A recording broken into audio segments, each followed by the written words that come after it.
लोकसभा चुनाव तो खत्म हो गए, लेकिन राजनीतिक बयानबाजी का सिलसिला अब तक नहीं थमा। यूपी में बीजेपी को मिली हार को लेकर विपक्ष तो लगातार ही हमलावर है, लेकिन अब बीजेपी के अपने सांसद भी टिप्पणियां करते हुए दिखाई दे रहे हैं।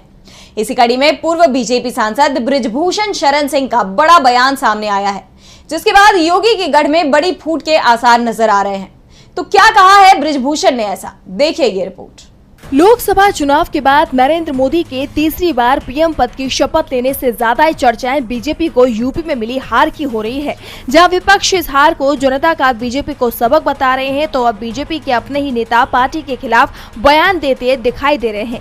केसरगंज से बीजेपी के पूर्व सांसद बृजभूषण शरण सिंह ने पार्टी की हार को लेकर सवाल पूछे जाने पर कहा कि सीटें कम क्यों हुई सबको पता है, इस पर कुछ बोला तो मेरे लिए मुश्किल हो जाएगी। उनके इस बयान को काफी अहम माना जा रहा है। एक तरफ जहां हार की समीक्षा के लिए मुख्यमंत्री योगी आदित्यनाथ की बैठक में दोनों डिप्टी सीएम के शामिल नहीं होने को लेकर विवाद छिड़ा हुआ है, तो अब बृजभूषण का ये बयान पार्टी में बड़ी फूट की तरफ इशारा कर रहा है। 6 बार के लोकसभा सांसद रघुराज प्रताप सिंह उर्फ राजा भैया का बीजेपी से मोह भंग होने को लेकर भी उन्होंने बयान दिया है। बृजभूषण ने शायराना अंदाज में कहा कि यूं ही कोई बेवफा नहीं होता, कोई कारण तो रहा होगा। आपको बता दें कि अपना दल एस की प्रमुख अनुप्रिया पटेल के राजपूतों पर विवादित बयान को लेकर राजा भैया नाराज बताए जा रहे थे, और इसीलिए उन्होंने अपना समर्थन सपा को दे दिया और अब बीजेपी पर ये भारी पड़ गया है। और उस पर बृजभूषण के इस बयान ने राजा भैया की नाराजगी पर मोहर लगा दी है, जिसके बाद योगी के गढ़ में बीजेपी गंभीर संकट में नजर आ रही है।